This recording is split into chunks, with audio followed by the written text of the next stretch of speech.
प्रिय विद्यार्थियों, वंदे मातरम। एक प्रेरक मुलाकात में हमारी आज की विषय वस्तु है असफलता। आज जिस व्यक्तित्व से हम आपको मिलवाने जा रहे हैं वे हैं आश्रम के विद्यार्थी श्री अजीत सिंह रावत। आपने राजस्थान प्रशासनिक सेवा भर्ती परीक्षा 2018 में 271वीं रैंक हासिल की है। अजीत जी, आपको बहुत बहुत बधाई। सर धन्यवाद, और आपको भी सर बधाई। धन्यवाद अजीत जी।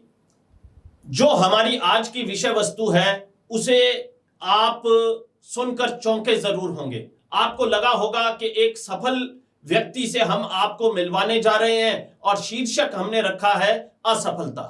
दरअसल अजीत सिंह रावत के साथ ये एक विशेष बात रही है कि इन्होंने अनेक परीक्षाओं में असफलता को झेला, लेकिन अपने मनोबल को बनाए रखा और अंततः सफलता हासिल की।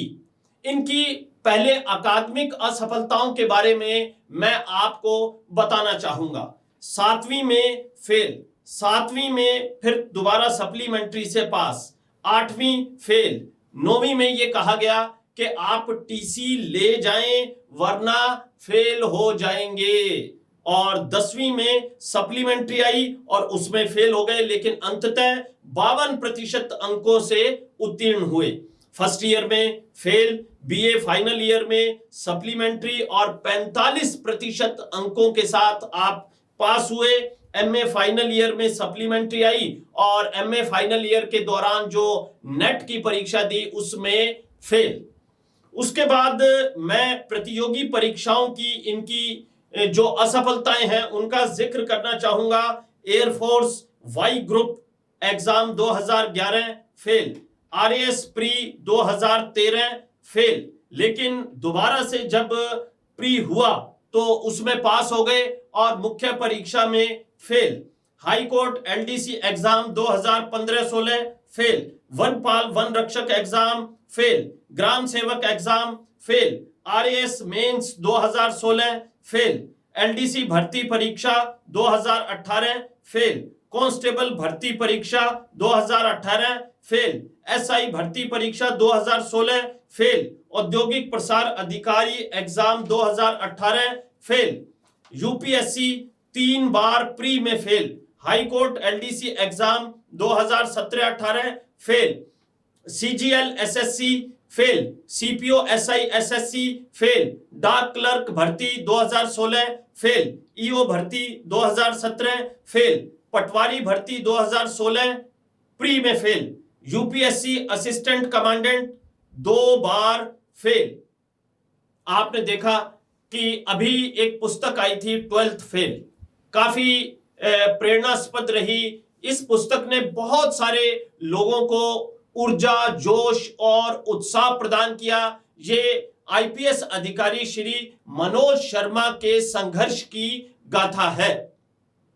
लेकिन अजीत सिंह रावत की जो असफलताएं हैं वो भी प्रेरणादायक हैं, क्योंकि इतनी सारी असफलताओं के पश्चात अपने को प्रतियोगी परीक्षा के क्षेत्र में जमाए रखना ही एक चुनौतीपूर्ण बात है।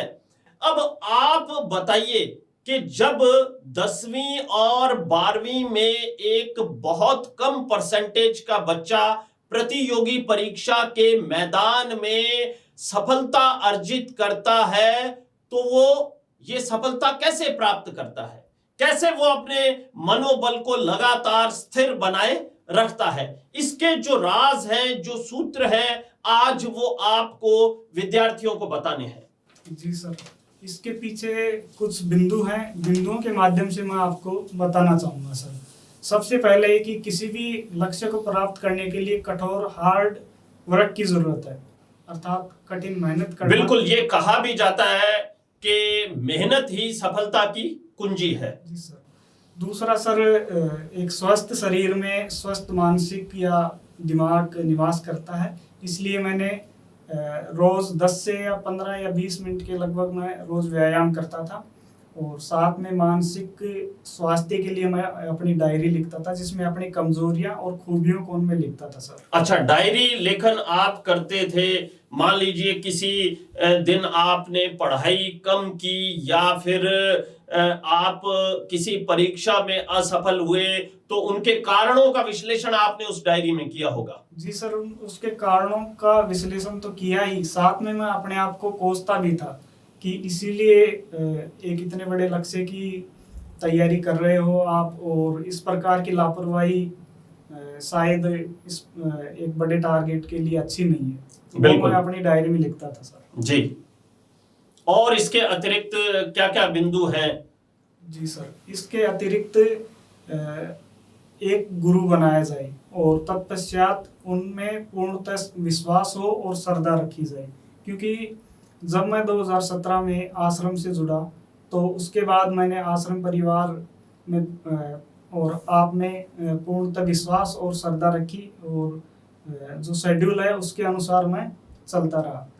और इसके अलावा सर मेरा ये मानना है कि 10th और 12th में व्यक्ति की आईक्यू का पता चलता है, तो मुझे पता था कि मेरी आईक्यू कमजोर है। अच्छा, ये आप स्वीकार करते हैं कि 10th और 12th के परसेंटेज के आधार पर एक आईक्यू का आइडिया लगता है? जी सर, मैं इसको स्वीकार करता हूँ। इसलिए सर ये मेरा कमजोर पक्ष था, तो इसका तोड़ मैंने बार बार अभ्यास करना है, लिख लिख करके नोट्स बनाना और लिख लिख करके याद करना, ये मैंने अपनाया सर। बिल्कुल।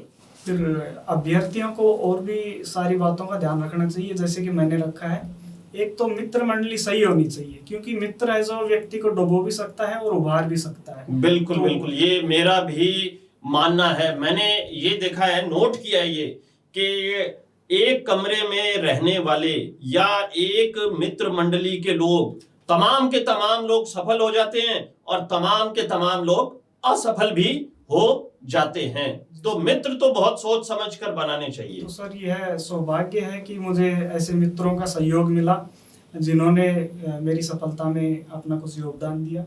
इसके अलावा सर अगले पॉइंट में मैं बताना चाहूँगा कि जब भी मैं पेपर दे के आता था और की मिलाता था, तो उस समय मुझे पता चलता था कि पेपर हॉल में मैं किस मानसिकता के साथ बैठा था और मैं क्या सोच के और ये क्वेश्चन का ये आंसर दे के आया। तो जो भी गलतियां थी मुझे तब पता चल जाती और उनको मैं दूर करता। ये अभ्यास मैं निरंतर करता था। इसके अलावा एक पॉइंट के रूप में मैं देना चाहूँगा कि घर वालों का विशेष योगदान होता है और मेरी सफलता में मेरे पिताजी का और मेरी धर्मपत्नी जी का विशेष योगदान है। बिल्कुल, आप सही कह रहे हैं। आपके पिताजी और माताजी का एक छोटा सा वीडियो हमने मंगवाया है, देखते हैं कि वो आपके बारे में क्या कहते हैं। राम राम साहब, मैं अजीत की सफलता के लिए मार्गदर्शन हेतु भाटिया आश्रम के सभी सदस्यों को धन्यवाद करता हूँ। अजीत ने 2016 की आरएस परीक्षा दी थी, उसके अंदर ये फेल हो गया था तथा इसने पढ़ाई वढ़ाई छोड़ करके घर पर आ गया था, इसका मनोबल टूट गया था। उसके बाद मैंने इसको एक उदाहरण के तौर पर, छोटे से उदाहरण के तौर पर समझाया कि भाई एक छोटी सी चींटी होती है जो भी बार बार ऊंची दीवार पर चढ़ती है, गिर जाती है। वो कई बार चढ़ने के बाद उसने आखिरकार वो दीवार पर चढ़ी गई। इस तरीके से आदमी धैर्य रख के अपनी सफलता के लिए आगे प्रयास करता रहे तो वो कामयाब हो जाता है। ऐसे समझा के इसको दोबारा भेजा, जिसके अंदर आज इसने इस जगह आरएस की परीक्षा दे करके सफलता हासिल की है, जो हमारे परिवार का नाम भी रोशन किया है। और भाटिया आश्रम से बार बार मैं और मेरे परिवार की तरफ से धन्यवाद करता हूँ। राम राम साहब। तो देखिए अजीत जी के पिताजी ने किस प्रकार इनके हौसले को बुलंद रखा। मैं सभी अभिभावकों से इस बात का आग्रह करना चाहूंगा कि जब जब प्रतियोगी परीक्षा की तैयारी कर रहा आपका बच्चा असफलता का मुख देखता है तो उसे उत्साहित कीजिए, क्योंकि असफलता के पश्चात ही सफलता की प्राप्ति होती है।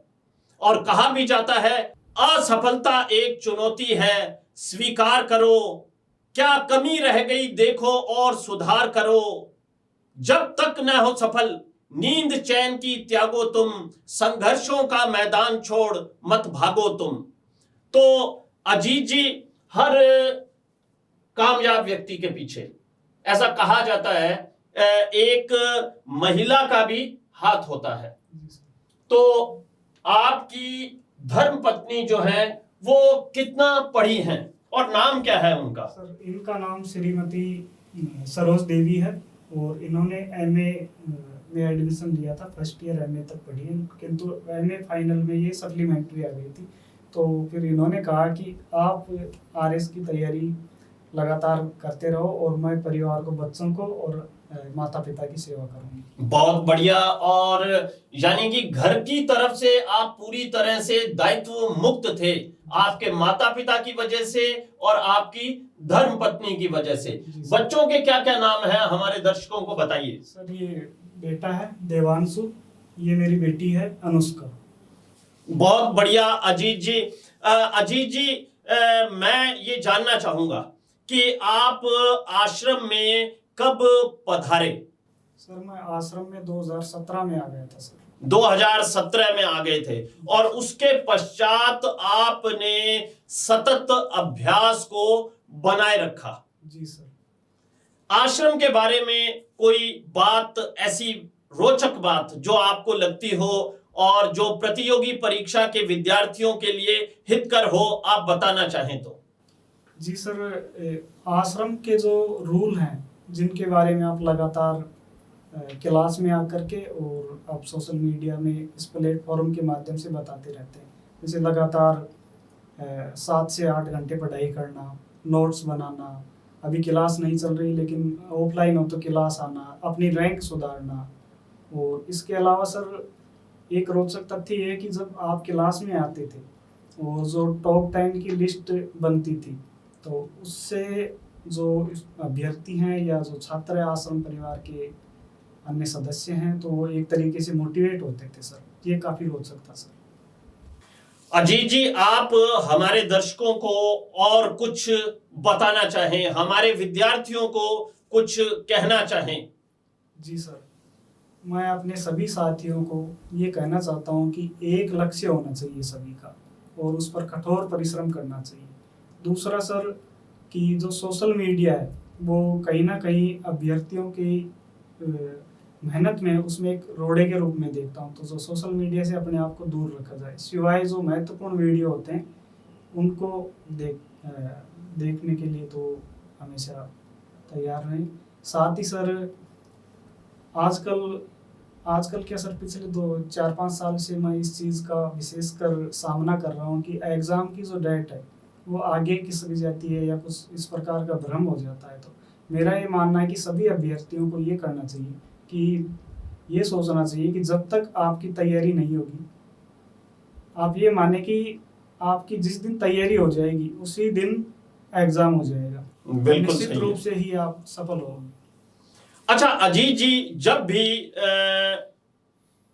हम किसी व्यक्तित्व से साक्षात्कार करते हैं, बातचीत करते हैं, मुलाकात करते हैं, तो हमारे विद्यार्थी उनके अंक जानना चाहते हैं। तो देखते हैं आपकी अंक तालिका और आप अपनी इस अंक तालिका के बारे में और paper first, second, third, fourth में आपके अंकों के बारे में, साक्षात्कार में आपके मार्क्स के बारे में जानकारी हमारे विद्यार्थियों को दे दीजिए। जी सर, फर्स्ट पेपर में 98 नंबर आए, सेकंड में 99, थर्ड में 86.75, फोर्थ में 86.75, मेंस में टोटल हुआ 370.50, इंटरव्यू में 79 और टोटल हुआ 449.50 अंक। बहुत बढ़िया अजीत जी। और आज आप यहाँ पर उपस्थित हुए, आपकी सफलता ने आपके परिवार को गौरवान्वित किया, आश्रम परिवार को गौरवान्वित किया।